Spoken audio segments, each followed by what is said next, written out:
À l'aide de cette vidéo, tu dois compléter tes notes de cours pour le module 3, cours 5. Il s'agit d'une introduction au calcul de concentration des solutions. Avant de commencer, voyons ce qu'est la dissolution. Il s'agit de l'action de mélanger complètement un ou plusieurs solutés avec un solvant pour former une solution. Une fois que la dissolution a eu lieu, nous pouvons parler de la concentration de la solution formée. Il s'agit de la quantité de soluté dissous par rapport à la quantité de solution.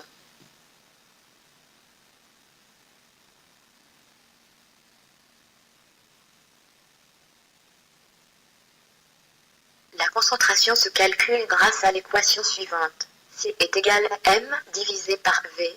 La concentration s'exprime en grammes par millilitre ou en grammes par litre.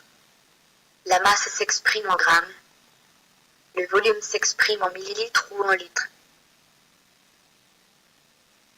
La concentration se calcule également en pourcentage. Il faut alors multiplier une fraction par 100. La concentration s'exprime alors en pourcentage masse-masse.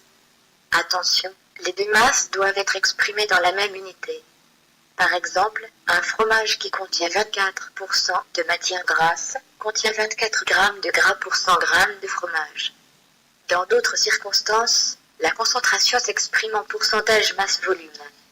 Attention, dans ce type de calcul, la masse doit absolument être exprimée en grammes et le volume doit être exprimé en millilitres.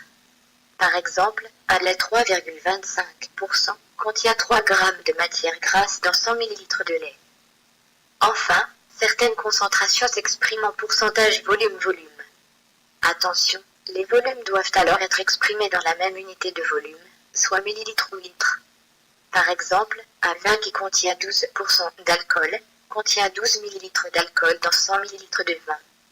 Nous ne pouvons pas étudier la concentration sans parler de dilution. Il s'agit de diminuer la concentration d'une solution en ajoutant du solvant. Plus on ajoute de l'eau, plus la concentration diminue. Par exemple, lorsqu'on prépare du jus congelé, on ajoute de l'eau pour diluer le jus qui est très concentré.